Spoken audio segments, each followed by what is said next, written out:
이 시간 다 함께 하나님께 찬송하겠습니다.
이제 다 함께 사도신조 고백하심으로 우리의 신앙을 고백하시겠습니다. 다 함께 사도신조 고백하십니다. 나는 전능하신 아버지 하나님 천지의 창조주를 믿습니다. 나는 그의 유일하신 아들 우리 주 예수 그리스도를 믿습니다. 그는 성령으로 잉태되어 동정녀 마리아에게서 나시고 본디오 빌라도에게 고난을 받아 십자가에 못 박혀 죽으시고 장사된 지 사흘 만에 죽은 자 가운데서 다시 살아나셨으며 하늘에 오르시어 전능하신 아버지 하나님 우편에 앉아 계시다가 거기로부터 살아있는 자와 죽은 자를 심판하러 오십니다. 나는 성령을 믿으며 거룩한 공교회와 성도의 교제와 죄를 용서받는 것과 몸의 부활과 영생을 믿습니다. 아멘. 네, 이 시간에는 tuk주 순서가 있겠습니다. 한 마음으로 뭉쳐가도록 하겠습니다.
이대로 예배를 끝내버려도 될 것 같습니다. 너무 힘들어서 앵콜하고 해야 될 것 같은데.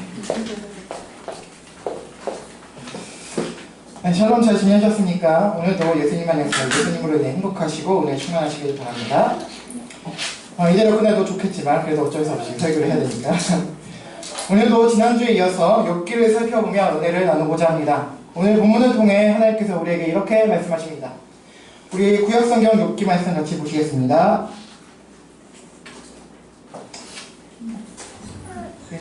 구약성경 욥기 12장 말씀입니다.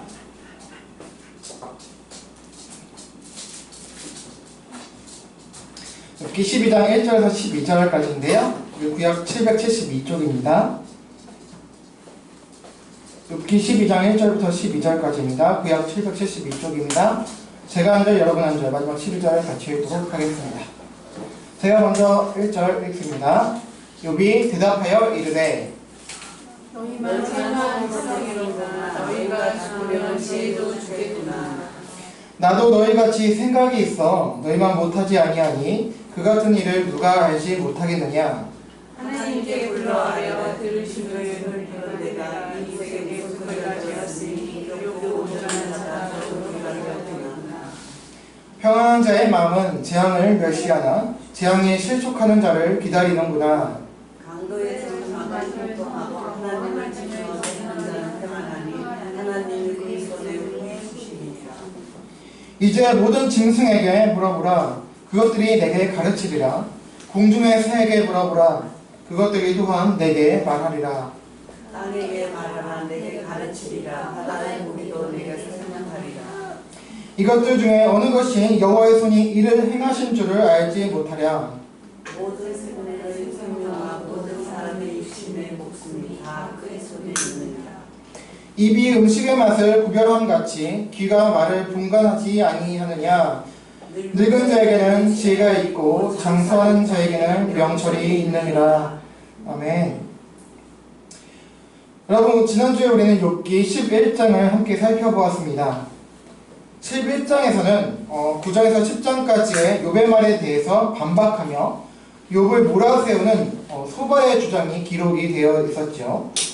소발은 욥이 빌닷이 8장에서 욥을 정죄하면서 공격한 것에 대해서 9장과 10장에서 항변하며 그 고통에 대해서 다시금 토로하는 이야기하는 것을 듣고서는 욥에게 너 너무 말이 많아 하면서 마치 죄를 짓고도 핑계하면서 회개하지 않고 변명하는 자로 몰아세우고 그러면서 하나님의 오묘하심과 또 공의로우심을 다시금 내세우면서 욥을 가르치려는 태도로 엘리바스와 빌닷에 이어서 더 비정한 말과 태도로 또한 정죄를 하고 있는 것을 확인하였습니다.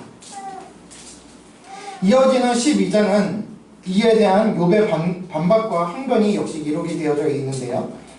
그중 오늘 본문은 소발이 자기에게 가르치듯이 한 하나님의 오묘 그리고 공의 그리고 하나님의 다스림에 대한 그 지식에 대해서 언급을 하면서 욥이 반박하는 내용이 기록이 되어 있습니다. 자, 먼저 오늘 본문 2절 3절을 다시 볼게요. 너희만 참으로 백성이로구나. 너희가 죽으면 지혜도 죽겠구나. 나도 너희같이 생각이 있어서 너희만 못하지 아니하니 그 같은 일을 누가 알지 못하겠느냐. 자, 욥은요 소발이 말을 끝내자마자 바로 반박하고 있습니다. 그런데 욥에 이어지는 오늘 본문에서 뭐가 느껴지죠? 서운함이 느껴지죠. 그리고 분노를 유감없이 표현하고 있어요. 그것이 2절 3절에서 잘 드러나고 있죠. 자, 욥이 이렇게 말하죠. 2절에서 너희만 백성이고 너희만 곧 지혜로구나. 마치 비웃듯이 새 친구들에게 분노의 감정을 표하고 있습니다. 이것은 비록 바로 앞서 자신의 말에 대해서 반박한 소발에 대한 항변이기도 하지만 동시에 소발뿐만이 아니라 엘리바스, 빌닷 역시 자신을 같은 마음과 태도로 가르치려고 했고요. 또 정죄했기 때문에 욥은 여기서 소발만이 아니라 새 친구들 모두를 언급하면서 너희 복수를 지칭하고 있죠. 너희라고 지칭한 것입니다. 자, 한편 여기서 이제 참으로 너희만 참으로 백성이로구나 라고 했는데요. 자, 여기서 백성이라고 번역된 그 원어는 보면요, 암이라는 단어인데요. 그 백성이라는 뜻을 가지고 있어요. 맞게 번역이 돼 있죠. 그런데 이전 우리가 지금 보고 있는 개역 개정 성경 말고 이전 번역 개역 한글 버전에서는 너희만 참으로 사람이로구나라고 번역해 사람이라고 번역을 했거든요. 그래서 뭐 어쨌든 뭐 크게 뭐 틀린 말은 뭐 백성이건 사람이건 뭐 사람인 건 마찬가지니까 뭐 크게 틀린 건 아닌데 어쨌든 백성이라는 말이 더 각각 맞는 번역이죠. 자, 어쨌든 전자를 취하든 후자를 취하든 욥의 이 말에 일면에 이렇습니다. 자, 너희만 하나님을 알고 섬기는 백성이구나. 너희만 이 지식이 있는 사람이구나 라는 뜻이에요. 그것은 이제 2절 뒤에 오는 너희가 죽으면 지혜도 죽겠구나 라는 표현에서 충분히 알 수가 있죠. 다시 말하면 이런 말이죠. 쉽게 이해할 수 있는 말로 하면 너희만 하나님을 알고 섬기냐? 나도 하나님을 알고 섬기는 사람이야. 너희만 지각과 지혜가 있냐? 라는 항변의 왜곡한 표현이죠. 이어지는 3절에서도 자신도 생각이 있다. 그래서 잘 알고 있다라는 거예요. 그래서 욥의 말의 이 의도를 충분히 파악할 수 있습니다. 너희가 지금 말하고 있는 것들 뭡니까? 하나님의 공의로우심, 다스리심, 하나님이 지혜로우시고 오묘하시다. 우리가 증명할 수 없다. 그런 것에 대해서 나도 너희만큼 잘 알고 있어 라고 말하고 있는 거예요. 누인데 이 말을 할까요? 그것은 새 친구들 모두 계속 하나님의 속성에 대해서 말하고 있죠. 그러면서 그것들을 근거로 해서 욥을 정죄하면서 몰아세우고 마치 가르치듯이 하기 때문이에요. 이어서 자신의 이런 상황에 대해서 탄식하고 있죠. 4절입니다. 다음 4절 넘겨주시면 하나님께 불러 아뢰어 들으심을 입은 내가 이웃에게 웃음거리가 되었으니 의롭고 온전한 자가 조롱거리가 되었구나. 여기서 욥은 자신과 또 자신의 고난의 원인에 대해서 친구들과 평가를 달리하고 있죠. 그것을 잘 드러내고 있습니다. 자, 우선 자신에 대해서 친구들은 어떻게 평가합니까? 그동안 착한 사람이라고 하나님을 잘 섬기는 사람이라고 알려지고 그렇게 했지만 위선이었던 거죠. 거짓된 거였다는 거예요. 그렇게 내가 위선을 떨었지만 마침내 그 악이 드러나서 심판을 받아 고난을 받고 있는, 그래서 회개가 필요하지만 그러나 계속해서 변명하고 있고 죄를 깨닫지 못하는 어리석은 자로서 웃음거리, 조롱거리로 지금 친구들은 자신을 그렇게 여기고 있지만 자신은 어떻다는 거예요? 하나님께 불러 아뢰어 들으심을 받은 자다. 곧 어떤 사람이라는 거예요? 불러 아뢰어, 하나님께 불러서 아뢰어서 들으심을 받았다. 나는 하나님께 기도 응답을 받았던, 하나님께 인정을 받았던 그런 사람이라고 지금 말하고 있는 거예요. 하나님께 인정받고 사랑받았던 자다 라고 말하고 있는 거예요. 그래서 결국 여기서 욥은 지금 자신이 당하고 있는 이 고난, 그 극심한 고난의 그 원인을 비록 정확히는 내가 왜 고난을 받았는지 정확히 알 수는 없지만 나는 이 죄 때문에 고난을 받고 있지 않다는 건 알고 있다. 그래서 이 고난이 지금 자신의 죄로 인한 심판이나 징계가 아니라는 것을 다시금 얘기하고 있는 거예요. 표현하고 있는 거예요. 그러면서 앞에서도 이야기한 대로 다시금 이 모순된 현실을 이야기하고 있습니다. 다음 5절, 6절입니다. 자, 함께 읽어보실게요. 시작. 평안한 자의 마음은 재앙을 멸시하나 재앙이 실족하는 자를 기다리는구나. 강도의 장막은 형통하고 하나님을 진노하게 하는 자는 평안하니 하나님이 그의 손에 후히 주시니라. 자, 5절에 보면요, 평안한 자의 마음, 평안한 자라고 번역이 되었는데요, 이 말은요 두 가지 의미를 같이 동시에 가지고 있는 말이에요.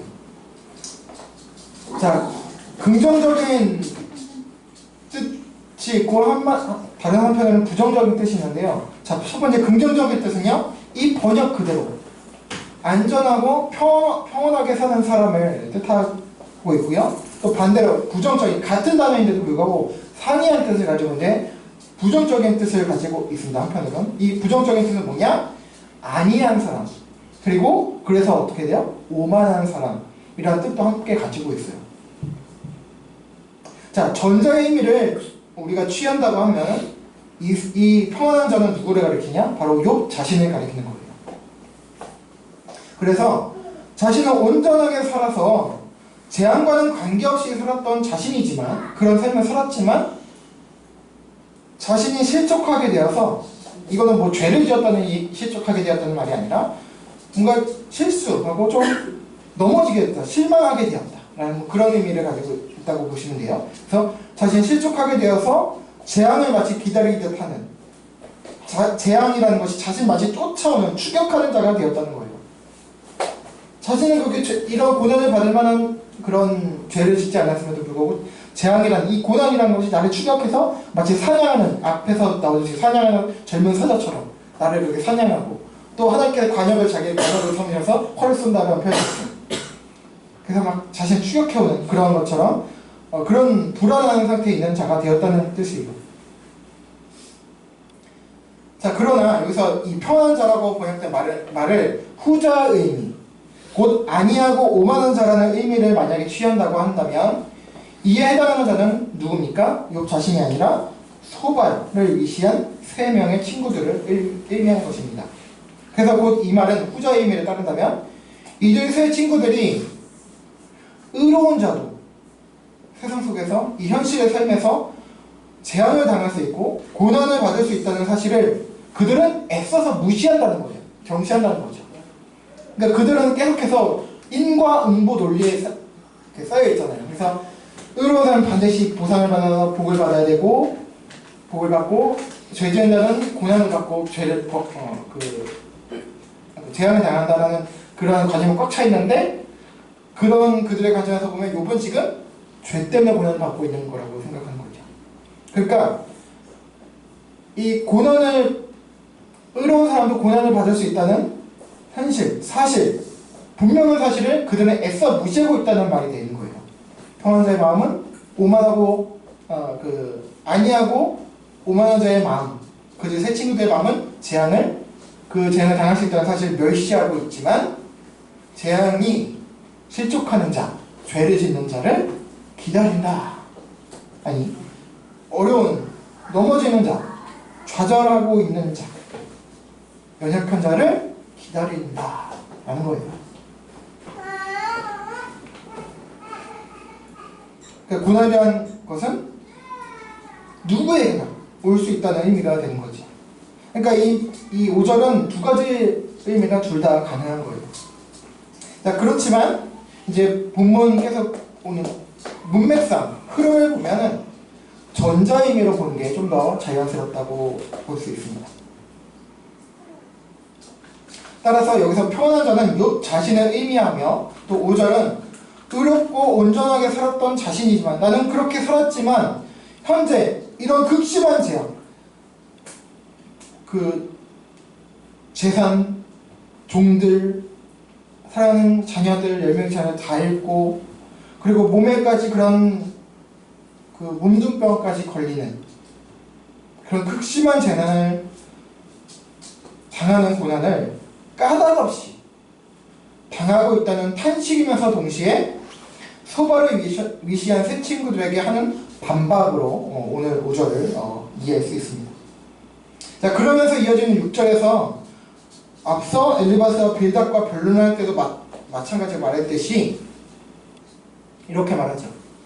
강도의 장막을 형통하고 하나님을 진노하게 하는 자는 평안하다. 뭡니까? 모순된 현실을 지적하는 거예요. 악인인데도 불구하고 형통하고 평안하다. 그리고 의인에도 불구하고 고난을 당한다. 이런 사태가 현실에서, 삶에서 벌어지고 있다. 왜 그렇다고 하냐? 6절 후반부에 하나님이 그의 손에 후히 주신다. 하나님이 그렇게 하신다는 거예요. 하나님께서 그렇게 섭리하시고 있다고 하면서 여전히 너희 친구들 엘리바스, 빌닷, 소발 얘들아, 인과응보 논리만으로 그렇게 생각하지 말아라. 그래서 자신을 그렇게 정죄하지 말아라. 나는 죄 없이 까닭 없이 고난을 당하고 있다. 이렇게 반박하며 호소하고 있는 겁니다.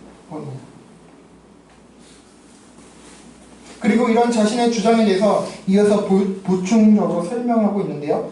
다음 본문 후반부죠. 7절에서 9절 한번 보실게요. 시작. 이제 모든 짐승에게 물어보라. 그것들이 내게 가르치리라. 공중의 새에게 물어보라. 그것들이 또한 내게 말하리라. 땅에게 말하라. 내게 가르치리라. 바다의 고기도 내게 설명하리라. 이것들 중에 어느 것이 여호와의 손이 이를 행하신 줄을 알지 못하랴. 자, 이제 욥은 소발에게 이야기하고 있습니다. 모든 짐승, 공중의 새, 그리고 땅과 그리고 바다의 고기들이 너에게 가르쳐 줄 것이다 라고 말하고 있어요. 사람도 아닌 그 존재들이 피조물 세계가 소발에게 무엇을 가르치겠다고 말하고 있습니까? 자, 그것을 9절에서 말해주고 있죠. 여호와의 손이 이를 행하신 줄을 만물이 다 알고 있다는 거예요. 그것을 너에게 가르쳐 줄 것이라 이시다라는 것이죠. 그렇다면 여호와의 손, 곧 하나님께서 행하셨다는 이것이란 무엇입니까? 그건 다름 아니라 바로 앞에 우리가 보았던 5절, 6절의 말씀이에요. 뭡니까? 악인이 형통하고 평안하며 의인이 고난받을 수 있다는 사실을 말하고 있는 거예요. 이것이 그냥 일어난 것이 아니라 하나님께서 행하신 일이라고 욥은 지금 친구들에게 말하고 있는 것이죠. 즉 이런 사실을 지금 하늘도 알고 땅도 안다. 저 물고기도 알고 짐승들도 다 알고 있다. 그런데 너희들만 지금 모르고 있어. 왜 눈으로 보고 살면서도 왜 인정을 안 하는 거야?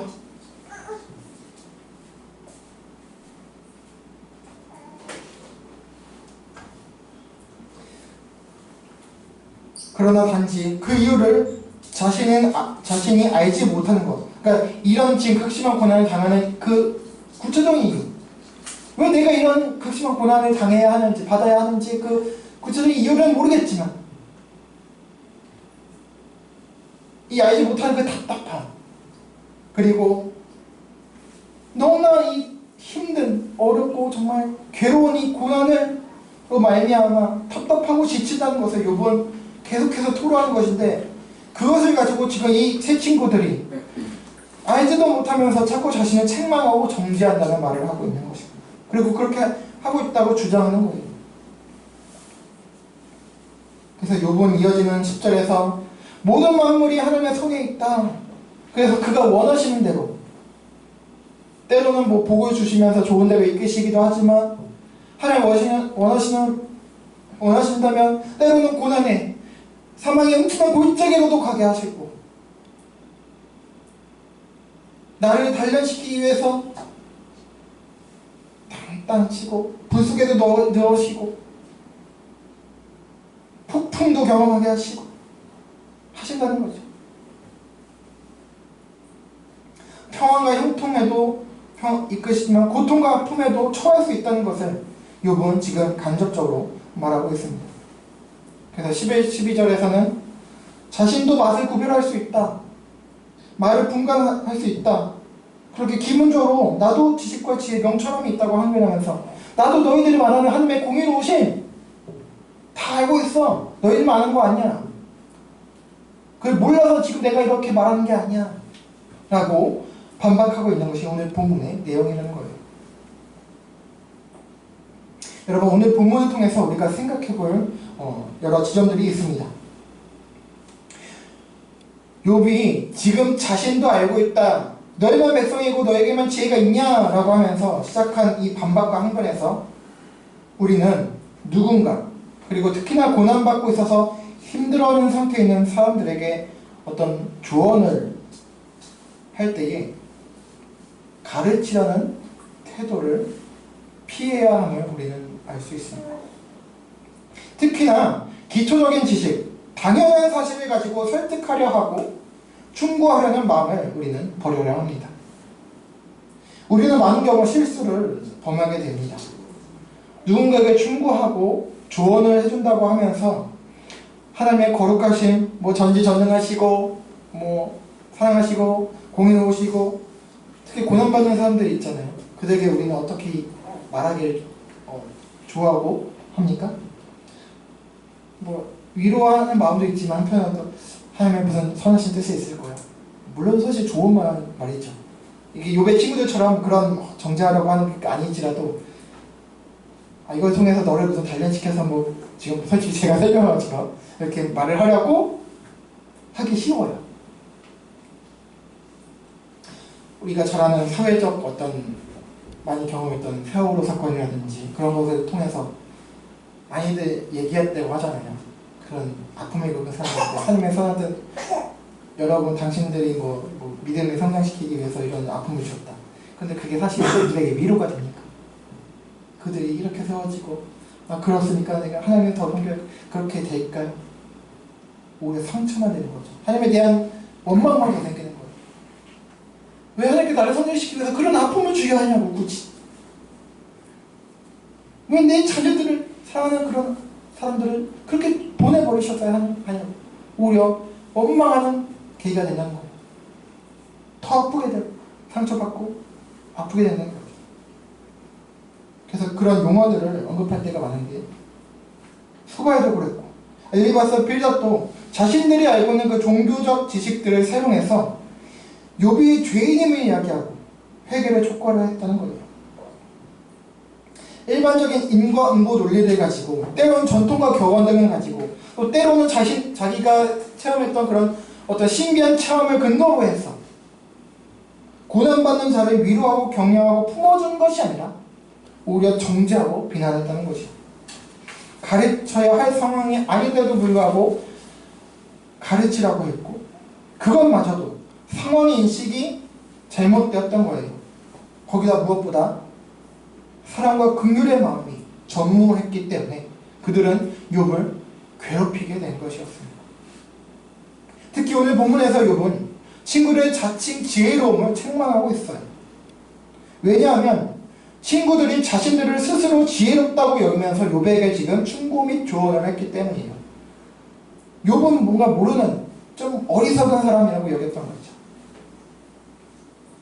그런데 이런 스스로 지혜롭고 지식이 있다고 여기는 친구들에게 욥은 자신에게도 그런 지혜와 지식이 있다고 항변하고 있기 때문입니다. 자, 그렇다면 여기서 잠깐 우리가 또 생각해 볼 것이 있는데 그렇다면 과연 지식과 지혜란 무엇일까? 무엇이 정말 참된 지식과 지혜일까? 라고 한번 반문해 볼 수 있겠죠. 우리가 알고 있는 그런 지식, 아까 솔직히 좀 전에 말씀드렸지만 우리가 그럼 종교적으로 알고 있는 이 하나님 말씀에 대해 하나님에 대해 아는 지식, 그게 쓰잘데기 없다는 것일까? 그냥 알지 말고 다 폐기해버리고 그냥 살까? 그건 아니에요. 신약 성경에 보면 또 이런 말씀이 있거든요. 너희가 그리스도를 아는 지식에서 자라가라.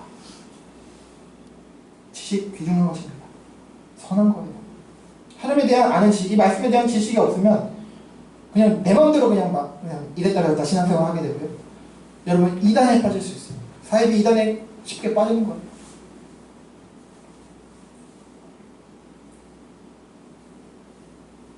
그럼 지식과 지혜가 무엇일까? 자, 일반 사회, 우리가 보통 소위 세상이라고 하는 사회에서 지식과 지혜를 뭐로 얘기합니까? 지식, 그냥 어떤 정보라고 생각하죠, 지식. 그리고 지혜는 뭐라고 해요? 어떤 번뜩이는 아이디어. 그런 걸 보통 지혜라고 많이 하죠. 자, 그러면 성경은 지식과 지혜를 어떻게 설명하고 있을까요? 자, 지식과 지혜를 말씀하는 성경 말씀을 찾아보자면 대표적으로 뭐가 있을까요? 책 성경 자체에서 제목에서 자체에서 지혜 뭡니까? 잠언. 지혜 잠자 말씀 없자. 지혜의 말씀. 자, 잠언 1장 7절 등을 보면 그 이해도 쭉 계속 나오는데요. 자, 잠언 전체에서 지식과 지혜가 무엇이라고 가르치고 있습니까? 여러분 아시는 분? 뭐라고 말씀하고 있죠? 이렇게 말해도 대답 안 하실 건지 잘 알고 있지만, 자, 잠언 여러분 많이 읽어보셨을 거예요. 잠언에서 지식은 뭐라고 하고 지혜는 뭐라고 하고 있죠? 하나님을 경외하는 것이 지혜의 근본이다. 지혜의 본질이 뭡니까? 지혜는 뭐냐? 하나님을 경외하는 것이다. 자, 그렇다면 오늘 본문 이 욥기와 관련해서 하나님을 경외하는 것과 고난받는 자, 사람들, 우리 이웃들을 대하는 것에는 무슨 관계가 있을까요? 다른 것일까요? 자, 여러분 이 지점에서요 조금 재미있는 구절을 제가 한번 소개해 드리려고 하는데요, 바로 욥기에 있어요. 욥기 39장 16, 17절을 함께 보실게요. 함께 같이 읽어보실게요. 시작. 그 새끼에게 모질게 대함이 제 새끼가 아닌 것처럼 하며 그 고생한 것이 헛되게 될지라도 두려워하지 아니하나니 이는 하나님이 지혜를 베풀지 아니하셨고 총명을 주지 아니함이라. 아멘. 여기 새끼 욕하는 거 아닙니다. 자, 이 구절은요 하나님께서 욥에게 하시는 말씀 중 일부분이에요. 자, 욥기를 보면 37장까지는 계속 욥과 새 친구들과 막 변론과 다툼을 하고요. 그리고 이제 엘리후라는 인물이 36장인가요?부터 이제 등장하거든요. 그래서 또 이렇게 일방적으로 막 때리고 엘리후라는 인물이 욥을 막 때리고요. 그리고 나서 38장이 드디어 욥이 그토록 바랬던 하나님의 개입이 이루어집니다.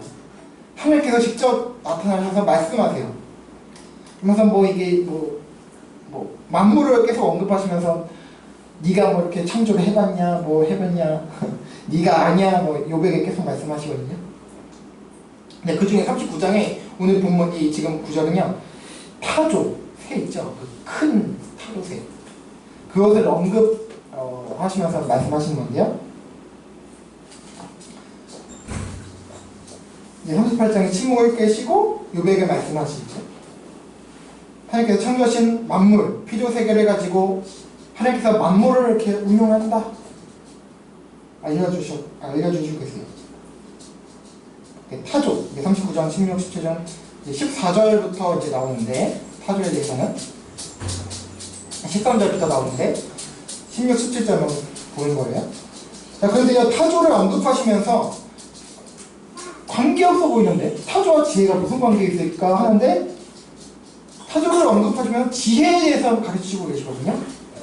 자 14절부터 이제 타조의 특성, 습성을 이제 말씀을 해주시는데, 어떻게 나오냐면 타조는요 자신의 알을 낳고요, 다른 새들은 어떻게 알을 낳으면은 막 품고 이렇게 하잖아요. 품고 뭐 보호하고 다른 이제 짐승들이나 다른 새들이 그 잡혀먹지 않게 품고 막 지키잖아요.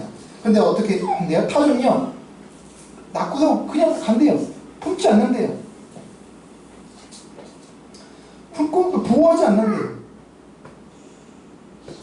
이 알이, 자기 알이, 그 자식이 깨지든 말든 뭐 다른 짐승에 밟혀서 뭐 죽든 뭐 먹여야 돼서 희생이 되든 상관 않고 그냥 간대요. 그래서 뭐야? 자기 새끼 알을 돌보지 않는 습성을 가지고 있는 새다라는 거죠. 그래서 16절에 뭐라고 말씀했어요? 그 새끼에게 모질게 대한다. 정을 가지고 사랑스럽게 대하지 않고 모질게 그냥 대한다는 거예요. 그래서 이 부분이요, 예전 개역 한글 버전은 모질게 대한다, 이것을 새끼에게 무정하다라고 번역을 했거든요. 정이 없다는 거예요. 정이 없다, 비정하다는 거죠. 그런데요, 여기서 흥미롭고 우리가 주목해서 볼 지점은요, 뭡니까? 이 무정함을요, 하나님께서는 지혜를 베풀지 아니하셨다, 그렇기 때문에 무정하다라고 연결하고 있어요. 이 지혜와 무정한 것과 지혜 없다는 것을 연결하고 말씀하고 있거든요. 17절에서 하나님께서 타조에게 지혜를 주지 않으셨고 그로 인해 타조라는 동물이 무정한 짐승이 새끼에게 비정한 그런 짐승이 되었다고 말씀하고 있어요. 이 지점에서 우리는 생각해 볼 수가 있죠.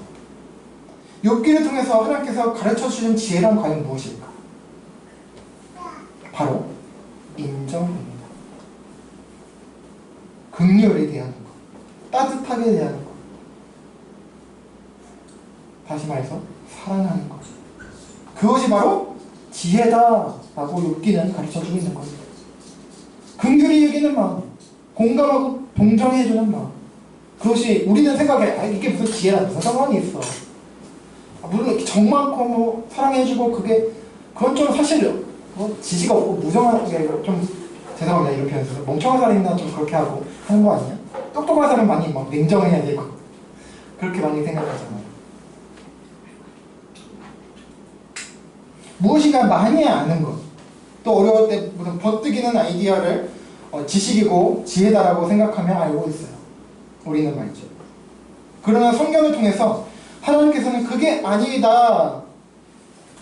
지혜란 뭐냐? 나 여호와 하나님이 경외하는 것이 지혜라고 말씀하고 있는 거예요. 그리고 사람들을 존재하는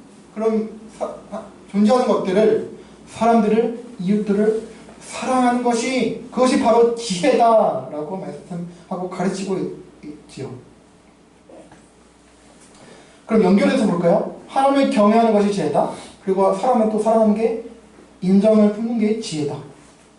하나님을 경외하는 것 이꼬르 하나님을 사람들을 사랑하는 것이다. 그리고 또 다시 이꼬르 그것이 지혜다. 이웃을 사랑하는 사람은 자신의 지식으로 남을 정죄하고 이웃을 정죄하고 조롱하지 않을 것입니다.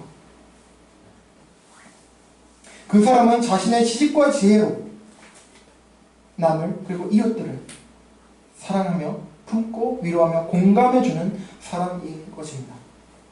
바로 이런 사람이 지혜로운 사람임을, 하나님을 경외하는 사람임을 오늘 욥기는 가르쳐주고 있습니다. 그리고 이렇게 지혜로운 사람들에게 반드시 나타나는 성품 및 태도 한 가지가 있습니다. 바로 다음 로마서와 빌립보서에서 말씀하고 있죠. 우리 함께 같이 읽어보실게요. 시작. 서로 마음을 같이하며 또 본대의 마음을 두지 말고 도리어 낮은 데 처하며 스스로 지혜 있는 채 하지 말라. 아무 일에든지 다툼이나 허용으로 하지 말고 오직 겸손한 마음으로 각각 자기보다 남을 낮게 여기고, 낮은 데 처하며 스스로 지혜 있는 채 하지 말라. 각각 자기보다 남을 낮게 여기고. 무엇입니까? 바로 겸손입니다. 그리고 빌립보서에서 이제 2장 3절 뒤에 이어지는 뒤에 말씀을 보면 뭡니까? 이것이 뭐라고 해요? 이것이 곧 그리스도 예수의 마음이다 라고 말씀하고 있어요. 그런데 이런 마음이 엘리바스, 빌다, 수발에게 있었다? 없었다? 없었다. 연륜이 있고 귀한 경험이 있고 하나님께 대한 일면 정확한 지식이 있었습니다. 그런데 그런 바른 일면 지식이 있고 연륜도 있고 귀한 경험도 있고 좋은 정말 있었지만, 신앙의 연륜도 있었지만 어땠어요? 참된 지혜인 사랑과 긍휼 그리고 공감, 겸손이 없었기 때문에 오히려 지식이 있다고 하지만, 지혜가 있다고 하지만 오히려 어리석은 자들이 되어서 하나님의 마음과 다른 일을 하게 된 것입니다. 사람들을 정죄하고 참소하는 것, 누구 전문이죠? 누가 이런 일을 합니까? 어떤 존재가? 사탄이 하는 거죠.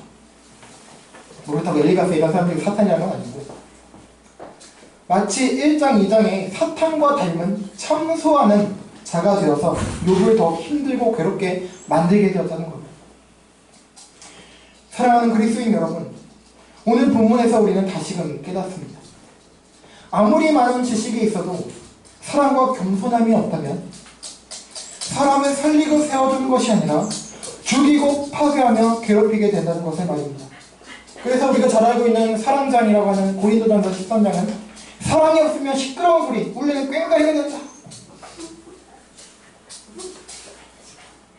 아무 쓸데기 없는 것이 된다 라고 말씀하고 있죠.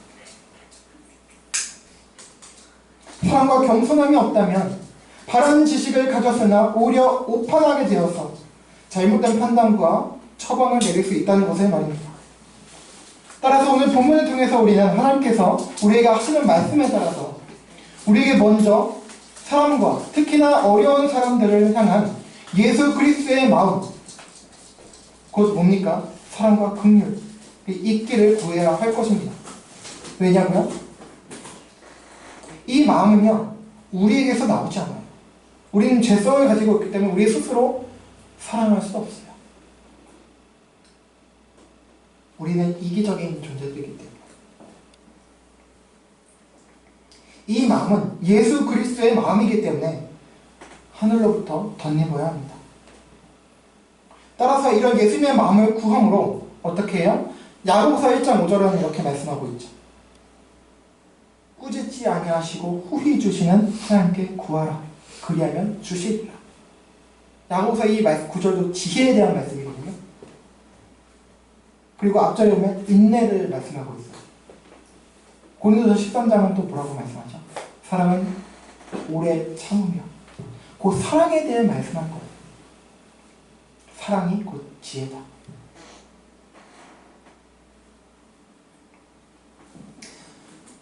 야고보서 1장 5절의 이 약속의 말씀과 같이 꾸짖지 아니하시고 후히 주시는 구하는 자에게 꾸짖지 아니하시고 후히 주시는 하나님 아버지께 구해서 그 사랑의 능력을 받음으로 예수 그리스도의 마음을 받음으로 온전한 이웃사랑을 실천하고 이루는, 그래서 하나님의 기쁨이요 이웃의 기쁨으로 살아가는 저와 여러분 모두가 될 수 있기를 예수 그리스도의 이름으로 간절히 소망하며 축원합니다. 아멘. 우리 함께 찬양하고 기도하시겠습니다. 예수 닮기를 우리 함께 예전에도 몇 번 찬양했는데 우리 함께 간절한 마음으로 고백하며 기도하겠습니다. 함께 고백하겠습니다.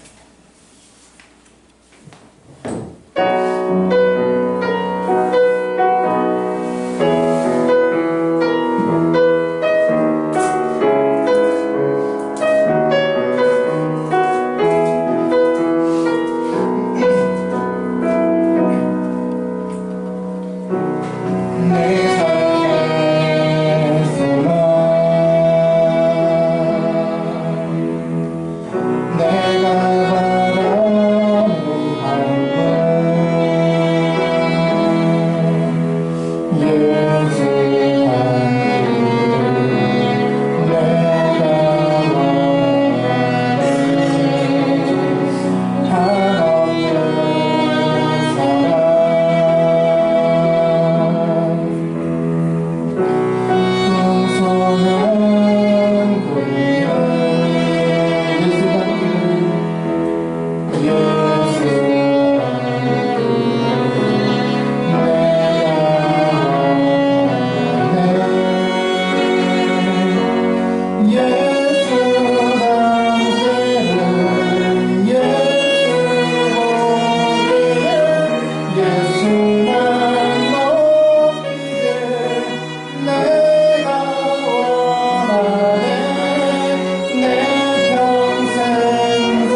당신의 연약한 내 영혼 연약한 내 영혼 온전하게 되리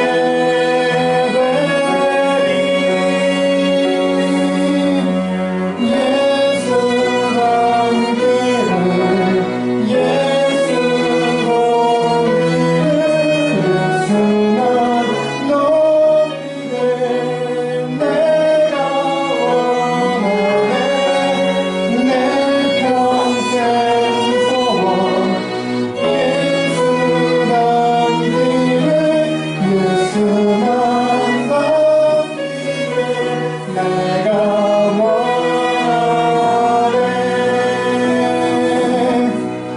이 시간 말씀과 찬양가를 생각하시면서 기도하길 원합니다.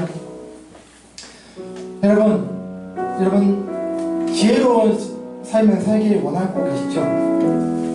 똑똑하게 바라고 총명이 있는 또 여러분 자녀들에게도 그런 걸 바라고 계시잖아요. 저는 세상에 똑똑한 사람은 참 많습니다. 번뜩이는 아이디어가 많은 그런 재능이 있는 사람이 너무나 많아요. 그런데요 정말로 지혜로운 사람은 적은 것 같아요. 정말 지식 있는 사람은 적은 것 같아요. 성경이 말하는 지식과 지혜 바로 사랑이라고 말씀하고 계세요. 얼마나 내가 사람을 사랑하고 품느냐 그것이 지혜로운 사람이냐 아니냐를 가르는 기준이 된다고 오늘 본문 성경은 말하고 있습니다. 꼭 고통받는 사람이 아니어도 좋아요. 나는 얼마나 사람들을 향한 마음이 긍휼의 마음이 있는가 동정의 마음이 있는가 그것을 통해서 내가 지혜로운지 안 지혜로운지 판가를 할 수 있다는 거예요. 이 시간 기도할 때 하나님 지혜로운 사람 되고 싶습니다. 지혜롭고 싶습니다.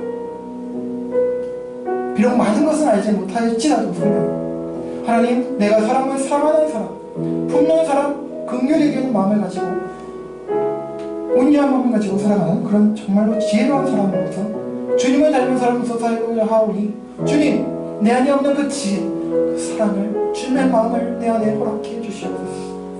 내 안에 겸손함을 허락해 주시옵소서.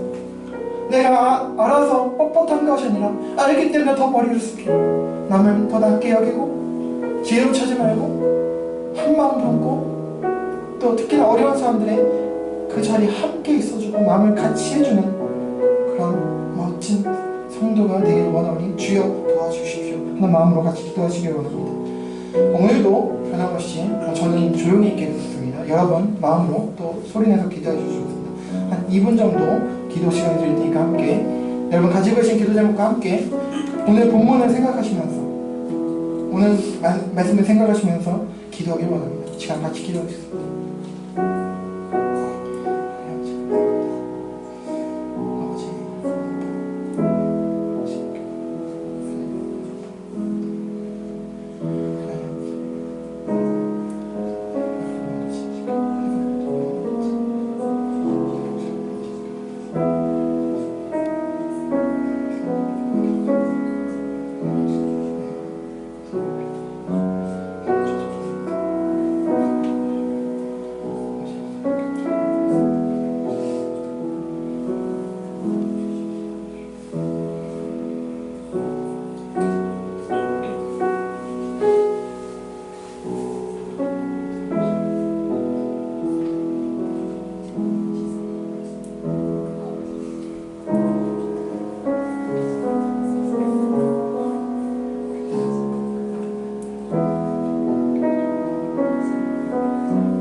감사합니다.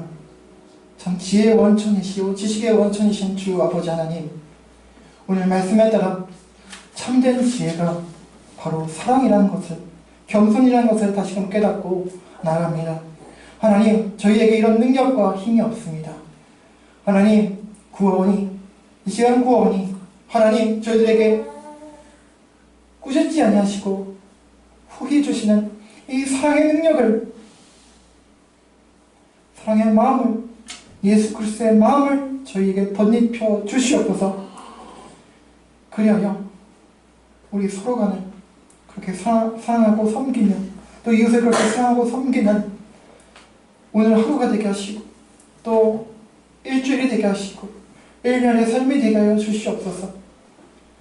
주님 부르실 그날까지 부끄러움 없이 우리 서로 사랑함으로 그때 부끄러움 없어야지 하는 그 우리가 잘 알고 있는 그런 찬양의 가사와 같이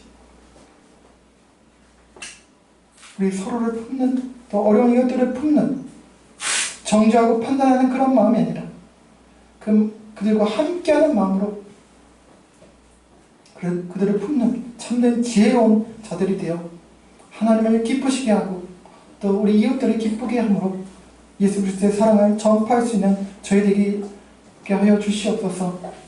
하나님, 저 일상의 삶 가운데 여전히 부족하고 부끄럽지만 하나님의 은혜 가운데 살아가게 하시고 좀 더 성숙한 믿음과 또 인격으로 살아가게 하시며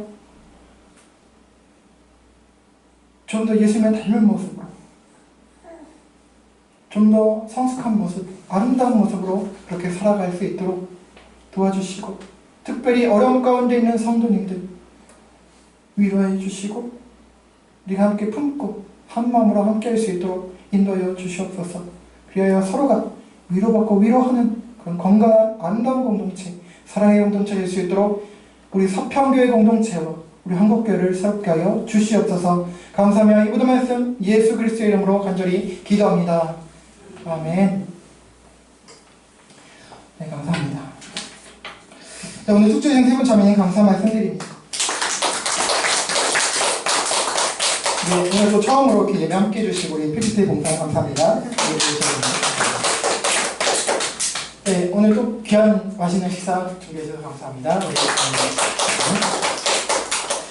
네, 예배 함께 해주시고 예배를 위해서 섬겨주신 모든 분들께 감사를 표하고요. 또 예배 후 식사 준비되어 있으니 함께 교제 시간 가지시길 바랍니다.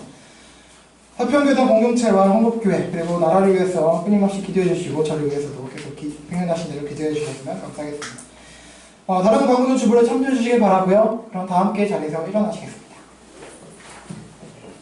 우리 주님께서 가르쳐 주신 주기도문 하시고요. 우리 찬송하고 축도로 예배 마치겠습니다. 우리 다 함께 주기도문 하시겠습니다. 시작. 하늘에 계신 우리 아버지, 아버지의 이름을 거룩하게 하시며 아버지의 나라가 오게 하시며 아버지의 뜻이 하늘에서와 같이 땅에서도 이루어지게 하소서. 오늘 우리에게 일용할 양식을 주시고 우리가 우리에게 잘못한 사람을 용서하여 준 것 같이 우리의 죄를 용서하여 주시고 우리를 시험에 빠지지 않게 하시고 악에서 구하소서. 나라와 권능과 영광이 영원히 아버지의 것입니다. 아멘. 찬송하겠습니다.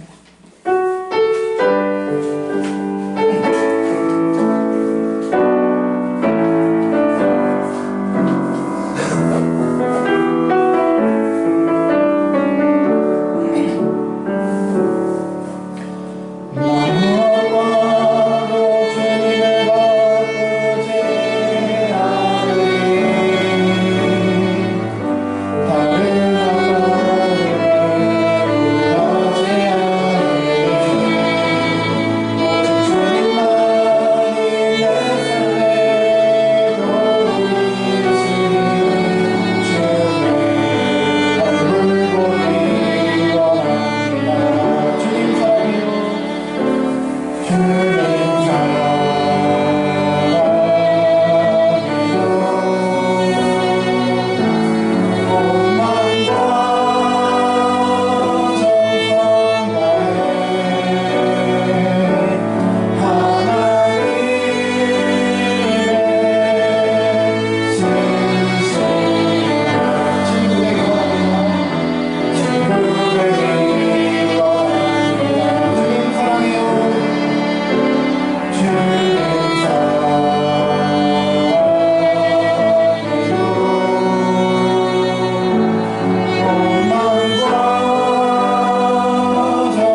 하나님 아버지의 크신 사랑과 성령님의 내주, 감화, 감동, 교통, 위로, 인도, 회복하시니 누군가 특히 고통과 고난 가운데 있는 자들에게 조언을 할 때에 가져야 할 참된 지혜와 태도는 다름 아니라 겸손과 사랑임을 기억하여 그곳에 모범과 모델이 되신 예수님의 마음으로 사람들을 대하여 그리스도의 사랑과 위로 복음을 전하고 그렇게 하나님의 사랑과 이웃 사랑을 실천하길 소원하고 다짐하는 세상의 모든 그리스도인들에게 영원토록 함께 있을지어다. 아멘.